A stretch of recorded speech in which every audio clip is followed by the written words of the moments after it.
ഹേ all, നമ്മളിപ്പോൾ ഉള്ളത് കോട്ടയം ജില്ലയിലെ രാമപുരം എന്ന സ്ഥലത്താണ്. അപ്പോൾ നമ്മുടെ ഒപ്പം ഉള്ളത് മാത്യു സോണിയാണ്. അതായത് നമ്മുടെ നീറ്റ് 2024 മികച്ച വിജയം കരസ്ഥമാക്കിയ ഒരു മിടുമിടുക്കനാണ് നമ്മുടെ ഒപ്പം ഉള്ളത്. അപ്പോൾ നമുക്ക് ആളോട് എന്തൊക്കെയാണ് വിശേഷം, ഇപ്പോഴത്തെ ഒരു സ്ഥിതി എന്താണ്, ഇപ്പോൾ ഭയങ്കര ഹാപ്പി ആയിട്ടാണ് ഇരിക്കുന്നതെന്ന് അറിയാം, അവരുടെ ഫേസിൽ നിന്ന് തന്നെ അത് വ്യക്തമാണ്. അപ്പോൾ നമുക്കൊന്ന് വിശേഷങ്ങൾ ചോദിച്ചറിയാം. Hi Mathew, hi. സുഖല്ലേ? സുഖമായിട്ടിരിക്കുന്നു. എന്തൊക്കെയുണ്ട് വിശേഷം? അവിടെ അങ്ങനെ പ്രത്യേകിച്ചൊന്നുമില്ല. സുഖമായിട്ട് ഇരിക്കുന്നു. റിസൾട്ടൊക്കെ വന്നതിന്റെ സന്തോഷത്തിലിരിക്കുന്നു. എത്രയുണ്ടായിരുന്നു ഇവിടെ സ്കോർ? സ്കോർ 691. 691. അപ്പോൾ നമ്മൾ ഒരു വർഷത്തെ ആ ഒരു ജേണി കംപ്ലീറ്റ് ചെയ്ത് അത്യാവശ്യം നല്ല അടിപൊളി ഒരു റിസൾട്ട് കിട്ടിയിട്ടാണ് ഇരിക്കുന്നത് അല്ലേ? അപ്പോൾ എങ്ങനെയുണ്ട് തിരിഞ്ഞു നോക്കുമ്പോൾ? ബ്രില്യൻ്റ് വന്നു അല്ലേ? ആ ഒരു +2 എവിടെയാണ് പഠിച്ചിരുന്നത്? +2 മേരിഗിരി കൂത്താട്ടോളം. മേരിഗിരിയിലാണ്. അപ്പോൾ ആ ഒരു ടൈമിലെ വിചാരിച്ചിട്ടുണ്ടായിരുന്നോ ഡോക്ടർ ആവണം എന്നുള്ള ഒരു ആ ഒരു ടൈമിൽ ഞാൻ ബ്രില്യൻ്റ് ഹൈബ്രിഡ് ബാച്ചിൽ ജോയിൻ ചെയ്തിട്ടുണ്ടായിരുന്നു. അപ്പോൾ അന്നേരം അങ്ങനെ വലിയ അടിപൊളിയായിട്ടൊന്നും പഠിക്കാൻ പറ്റില്ല. എൻട്രൻസ് ആയിട്ടുള്ള അങ്ങനെ പഠിക്കാൻ പറ്റില്ല. സ്കൂളിലായിരുന്നു കൂടുതൽ ഫോക്കസ്. പിന്നെ റിപ്പീറ്റിന് വന്നിട്ടാണ് എൻട്രൻസ് ഒക്കെ കൂടുതൽ നന്നായി നോക്കി തുടങ്ങിയത്. അപ്പോൾ അത് നോക്കി തുടങ്ങിയപ്പോൾ തുടക്കത്തിൽ എങ്ങനെയായിരുന്നു ഇങ്ങനെ ഇത്രയും നല്ലൊരു സ്കോർ കരസ്ഥമാക്കാൻ പറ്റുന്ന? തുടക്കത്തിൽ അത്ര കോൺഫിഡൻസ് ഒന്നും ഇല്ലായിരുന്നു. അത് കഴിഞ്ഞ് ഹോസ്റ്റലിലൊക്കെ നിന്ന് എല്ലാവരുടെയും കൂടെ ആ ഒരു സെറ്റായി വന്നപ്പോഴാണ് എല്ലാം ഒന്ന് നല്ല രീതിയിൽ ട്രാക്കിലായത്. അപ്പൊ എങ്ങനെയുണ്ടായിരുന്നു ആ വീട്ടിൽ നിന്ന് മാറി നിന്ന്? ഇപ്പൊ കോട്ടയത്ത് തന്നെയാണ് വീട് എങ്കിലും എനിക്ക് തോന്നുന്നു ഏത് ബ്ലോക്കിലാണ് പഠിച്ചിരുന്നത്? ഡി ബ്ലോക്കിലായിരുന്നു, റിപ്പീറ്റർ ബാച്ചിലായിരുന്നു. അപ്പൊ അതിന് തൊട്ടടുത്തുള്ള ഹോസ്റ്റലിലായിരുന്നു തോന്നുന്നു. നടക്കലായിരുന്നു. അപ്പൊ എങ്ങനെയുണ്ടായിരുന്നു അവിടത്തെ ഒരു അറ്റ്മോസ്ഫിയറും? ആദ്യം ചെന്നപ്പം ഹോം സിക്നെസ് ഒക്കെ ഉണ്ടായിരുന്നു. അത് കഴിഞ്ഞ് പിന്നെ ഒരു മാസം ആയപ്പോഴേക്കും പിന്നെ എല്ലാവരും ഒരു ഒന്ന് പരിചയമൊക്കെ ആയപ്പോഴേക്കും എല്ലാവരെയും പിന്നെ കുഴപ്പമില്ലാണ്ടായി. പിന്നെ അങ്ങനെ മാസത്തിലൊരിക്കലൊക്കെ പിന്നെ വീട്ടിൽ പോയായിരുന്നു. അത്രയൊക്കെ.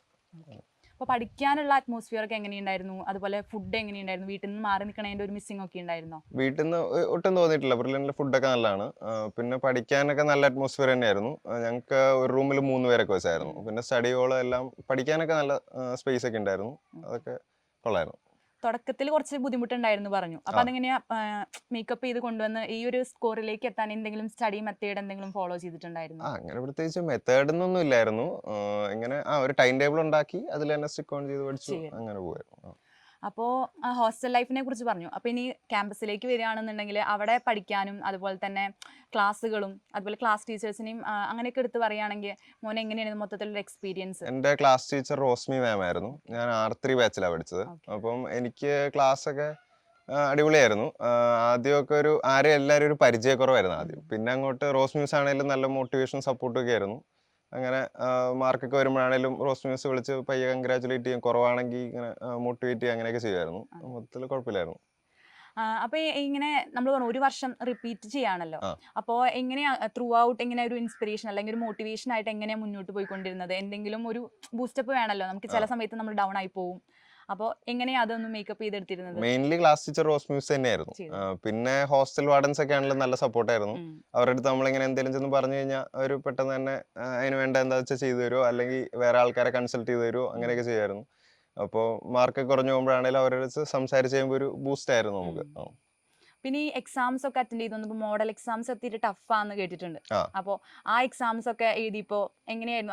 അതും കഴിഞ്ഞ് നീറ്റ് എഴുതിയപ്പോ എങ്ങനെയുണ്ടായ ഒരു ഡിഫറൻസ് എന്തായിരുന്നു? മോഡൽ എക്സാംസ് ആദ്യം ഫസ്റ്റ് മോഡൽ എക്സാംസ് ഒക്കെ നല്ല ടഫായിരുന്നു. പെട്ടെന്ന് തുടങ്ങിയപ്പോൾ വലിയ പോർഷനാണ്. അപ്പോൾ അന്നേരം വലിയ ടഫായിരുന്നു അത്യാവശ്യം. അത് കഴിഞ്ഞ് ഒരു മോഡൽ എക്സാംസിലേക്ക് കയറി ഒരു മാസമൊക്കെ ആയപ്പോഴേക്കും സാധാ എളുപ്പമായി തുടങ്ങി. എല്ലാം ഒന്ന് ടച്ച് ചെയ്ത് പോയപ്പോഴേക്കും എളുപ്പമായി തുടങ്ങി. കഴിഞ്ഞ് പിന്നെ നീറ്റിലേക്ക് വന്നപ്പോൾ മോഡൽ എക്സാം പോലെ തന്നെയായിരുന്നു. ബ്രില്യൻ്റിൽ എഴുതിയ മോഡൽ എക്സാംസ് പോലെ തന്നെയായിരുന്നു നീറ്റും. ഇപ്പോൾ നമ്മൾ സ്കോർ കരസ്ഥമാക്കി നിൽക്കുകയാണല്ലോ, 691 നല്ല ഒരു സ്കോറാണ്. അപ്പൊ മോന് ഇഷ്ടമുള്ള ഏത് മെഡിക്കൽ കോളേജിൽ ജോയിൻ ചെയ്യണം എന്നാണ് ആഗ്രഹം? ഞാൻ കോട്ടയം മെഡിക്കൽ കോളേജിൽ പോകാനാണ്. അപ്പൊ ഈ ഡോക്ടർ ആവണം എന്നുള്ള എന്തെങ്കിലും ഒരു ഇൻസ്പിറേഷനോ ഏതെങ്കിലും ഒരു പാർട്ട് എന്തായിരുന്നു കാരണം ഇത് തന്നെ ചൂസ് ചെയ്യണം എന്നുള്ളതിന്? ഞാൻ +1 കയറിയപ്പോ കൺഫ്യൂസ്ഡ് ആയിരുന്നു. പിന്നെ എന്താ വെച്ചാൽ എനിക്ക് ബയോളജി ഇഷ്ടമായിരുന്നു, മാത്സ് കുറച്ച് പാടായിരുന്നു. അപ്പൊ അങ്ങനെ നീറ്റ് എൻട്രൻസ് എക്സാം ഇതിലേക്ക് ജോയിൻ ചെയ്തതേ ഉള്ളൂ. അപ്പൊ ഈ ഫിസിക്സും കെമിസ്ട്രിയും ഒരുപോലെ സ്കോർ ചെയ്താലാണല്ലോ നല്ലൊരു സ്കോറിലേക്ക് എത്തുക. അപ്പൊ അതെങ്ങനെ മേക്കപ്പ് ചെയ്തത്? ബയോളജി കൂടുതൽ ഇഷ്ടമായിരുന്നു എന്ന് പറഞ്ഞു. ഫിസിക്സും കെമിസ്ട്രി ഏതൊരു മെത്തേഡ് വെച്ചാ ഫോളോ ചെയ്തിരുന്നത്? ഫിസിക്സ് എനിക്ക് ആദ്യം നല്ല പാടായിരുന്നു, എനിക്ക് ഒട്ടും പറ്റില്ലായിരുന്നു. അപ്പം ഫിസിക്സ് ഞാൻ എന്താ ചെയ്യുന്ന വെച്ചാൽ കൂടുതൽ പ്രോബ്ലംസ് ചുമ്മാ ചെയ്യും. ഇപ്പോൾ ഒരു ചാപ്റ്റർ ഈ ആഴ്ച എക്സാം ആണെങ്കിൽ ആ ചാപ്റ്ററിൽ ഇങ്ങനെ ഒരു ഗൈഡ് എടുക്കും, ഏതെങ്കിലും ഒരു ഗൈഡ് എടുക്കും. എന്നിട്ട് ആ ഗൈഡിലെ ആ ചാപ്റ്ററിലെ എല്ലാ ക്വസ്റ്റ്യനും ചെയ്യും. അങ്ങനെ ഫിസിക്സ്, കെമിസ്ട്രി എളുപ്പമായിരുന്നു ആദ്യം. ഫിസിക്സ് കുറച്ച് പാടായിരുന്നു, മേക്കപ്പ് ചെയ്ത് എടുക്കാൻ കുറച്ച് പാടുപെട്ടു. അപ്പോൾ ഫിസിക്സും കെമിസ്ട്രിയും ബയോളജിയും ഒരുപോലെ കൊണ്ടുപോകണമെങ്കിൽ എല്ലാവർക്കും ഡൗട്ടുള്ള കാര്യമാണ്. ആ. എല്ലാവർക്കും ഒരു സബ്ജക്ട് ഫേവറേറ്റ് ആയിരിക്കും, അല്ലെങ്കിൽ രണ്ടെണ്ണം ഒക്കെ ആയിരിക്കും, ഒരെണ്ണമായിരിക്കും കുറച്ച് ടഫ്. ആ. അപ്പൊ അത് മൂന്നും കൂടി മെയിൻറ്റെയിൻ ചെയ്ത് കൊണ്ടുപോകാൻ എന്തെങ്കിലും ഒരു സ്റ്റഡി പ്ലാനോ അങ്ങനെ എന്തെങ്കിലും ഉണ്ടായിരുന്നോ? ഞാൻ എന്ന് വെച്ചാൽ ഒരു സബ്ജക്ട് പഠിച്ചു തുടങ്ങും, അത് കുറച്ച് പാടായി എല്ലാം മടുത്തു എന്ന് തോന്നുമ്പോൾ അടുത്ത സബ്ജക്റ്റിലേക്ക് മെയിനായിട്ട് ഞാൻ ചെയ്തുകൊണ്ടിരുന്ന ആദ്യം തുടങ്ങുന്ന എപ്പോഴും ഫിസിക്സിലായിരുന്നു. അപ്പോൾ തുടങ്ങും ഫ്രഷ് ആയിട്ട് തുടങ്ങും ഫിസിക്സ് എടുക്കും. അത് കഴിഞ്ഞിട്ട് കുറച്ച് ഇറങ്ങിയപ്പോൾ തന്നെ മടുക്കും, പെട്ടെന്ന് മടുക്കും. അന്നേരം ഞാൻ ചാടി ബയോളജിയിലേക്ക് പോകും. ബയോളജി ഇഷ്ടമായതുകൊണ്ട് അത് കുറേ നേരം ഇരിക്കും. അത് കഴിഞ്ഞ് പിന്നെ ഫിസിക്സ് ഒന്നോടെ പോകും കുറച്ച് ഇറങ്ങിയപ്പോൾ. അങ്ങനെ അങ്ങനെ റൊട്ടേറ്റ് ചെയ്താൽ പഠിച്ചുകൊണ്ടിരുന്നില്ല. ഓക്കെ. അപ്പൊ മാത്യുവിന്റെ പാരന്റ്സും അതുപോലെ അമ്മയാണുള്ളത്, അതുപോലെ ചേച്ചിയും ഉണ്ട്. അപ്പൊ അച്ഛൻ എവിടെയാ? അച്ഛൻ അഡ്വക്കേറ്റ് ആണ്, പാലായിൽ പ്രാക്ടീസ് ചെയ്യുക. ആണല്ലേ. അപ്പൊ അമ്മ എന്താ ചെയ്യുന്നേ? ഞാൻ ടീച്ചറാണ്. പേരെന്തായിരുന്നു? പേര് ടെസ്സി. ടെസ്സി. അപ്പോ മോൻ ഇത്രയും നല്ലൊരു വിജയം കരസ്ഥമാക്കി നിൽക്കുമ്പോൾ എങ്ങനെയുണ്ട് ഇപ്പോഴത്തെ ഒരു ഫീലിങ്സ്? അപ്പം നല്ല സന്തോഷമുണ്ട്. ഇടയ്ക്ക് ആ ഒരു പ്രശ്നമൊക്കെ വന്നപ്പോൾ ഒരു ടെൻഷനൊക്കെ ഉണ്ടായിരുന്നു. അത് കഴിഞ്ഞിട്ട് ഇപ്പോൾ എല്ലാം ഓക്കെ ആയി സന്തോഷമായിട്ടിരിക്കുന്നു. അപ്പൊ കൊളീഗ്സിന്റെ ഒക്കെ അടുത്ത് പറയുമ്പോൾ മോൻ ഒരു വർഷം ഇതിനു വേണ്ടി കഷ്ടപ്പെട്ട് റിപ്പീറ്റ് ചെയ്യാൻ പോവാന്നൊക്കെ പറയുമ്പോൾ ഓക്കെ, എല്ലാവരും ഭയങ്കര ടെൻഷൻ അങ്ങനെ വെച്ച് പറയുന്നതായിരിക്കും. പക്ഷെ അതൊക്കെ ആ ഒരു തടസ്സങ്ങളൊക്കെ മാറ്റി നല്ല രീതിയിൽ വിജയിച്ച് നിൽക്കുമ്പോൾ എന്തായാലും വളരെ പ്രൗഡ് ഫീലിങ്സ് ആയിരിക്കും. ഭാവിയിൽ ഒരു ഡോക്ടറാണ് വീട്ടിലേക്ക് വരുന്നത്. അപ്പോൾ അങ്ങനെ മോനൊരു ഡോക്ടർ ആവണം അങ്ങനെ ഒരു സ്വപ്നം ഉണ്ടായിരുന്നോ? ഉണ്ടായിരുന്നു. ഞങ്ങൾ ആക്ച്വലി അവനേക്കാൾ കൂടുതൽ ഞങ്ങൾക്ക് ഉണ്ടായിരുന്നു എന്ന് തോന്നുന്നു. പിന്നെ അവനും ആ ഒരു ട്രാക്കിലേക്ക് പതിയെ എത്തുകയാണ് ചെയ്തത്. പിന്നെ ഞാനെപ്പോഴും എനിക്ക് എപ്പോഴും കോട്ടയം ജില്ലയിലല്ല ഞാൻ വർക്ക് ചെയ്യുന്നത്, ഇപ്പം മലപ്പുറമാണ്. അപ്പം മിക്കവാറും വീട്ടിലൊന്നും ഉണ്ടാവില്ല. അപ്പം ബ്രില്യൻ്റ് ആണ് അവന് ഇത്രയൊക്കെ എത്തിച്ചത്. കാരണം ആ ഒരു അവിടെ എല്ലാം കൃത്യമായിട്ട് ഒരു ടൈം ടേബിൾ പ്രകാരം എല്ലാം പോകുന്നുണ്ടല്ലോ. അപ്പോൾ വീട്ടിൽ ഞങ്ങൾ അധികം നോക്കാനൊന്നും ഉണ്ടാവില്ല, പക്ഷെ ഒരു സപ്പോർട്ട് ഉണ്ടായിരുന്നു എപ്പോഴും. എന്തെങ്കിലുമൊക്കെ പ്രശ്നം എന്തെങ്കിലും ഉണ്ടെങ്കിൽ വീട്ടിലോട്ട് ഹോം സിക്നെസ് ആദ്യമൊക്കെ ഫീൽ ചെയ്തിരുന്നു. പിന്നെ ഇടയ്ക്ക് വീട്ടിൽ വരുമ്പം അതൊക്കെ അങ്ങ് മാറുമായിരുന്നു. പിന്നെ അകന്ന് നിൽക്കുന്നതിൻ്റെ ഒരു പ്രശ്നം എനിക്കും ഉണ്ടായിരുന്നു. ഞാൻ ആഴ്ചയിൽ ഒരു ദിവസമേ വരുള്ളൂ വീട്ടിൽ. പിന്നെ അവിടെ സേഫാണ്, അവിടെ ഓക്കെ ആണ് എന്ന് അവൻ തന്നെ പറയുമായിരുന്നു. അപ്പം ഇടയ്ക്ക് വിസിറ്റിങ്ങിനൊക്കെ വിസിറ്റിങ്ങിന് പോകുമായിരുന്നു. എല്ലാ ആഴ്ചയും തന്നെ ഞങ്ങൾ പോകുമായിരുന്നു കാണാനായിട്ട്. അപ്പം അങ്ങനെ ഒരു മിസ്സിംഗ് ഫാക്ടർ അത്രയും വന്നിട്ടില്ല. പിന്നെ മോന്റെ ആ ഒരു സ്റ്റഡി മെത്തേഡൊക്കെ അറിയാലോ. അപ്പൊ എങ്ങനെയാ, ഭയങ്കര സ്റ്റുഡിയസ് ആയിരുന്നു ചെറുപ്പം തൊട്ടേ അതോ? അങ്ങനെ അവൻ ഒത്തിരി സമയം ഇരുന്ന് പഠിക്കുന്ന രീതിയൊന്നുമല്ല. എന്നാലും അന്നന്ന് പഠിക്കണം എന്നൊരു ഇതൊക്കെ ഉണ്ടായിരുന്നു. പക്ഷെ കുറെ നേരം ഇരുന്ന് വായിക്കാനൊന്നും അങ്ങനെ ഉള്ള ഇതില്ലായിരുന്നു. അതൊക്കെ പിന്നെ ഇപ്പൊ ഈ ഒരു റിപ്പീറ്റ് ചെയ്തപ്പോഴാണ് ആ ഒരു രീതിയിലേക്ക് അവൻ വന്നത്. കൂടുതൽ സമയം ഇരുന്ന് പഠിക്കുന്ന രീതി ഇപ്പം ബ്രില്യൻ്റിൽ റിപ്പീറ്റ് ചെയ്തപ്പോഴാണ് ആയത്.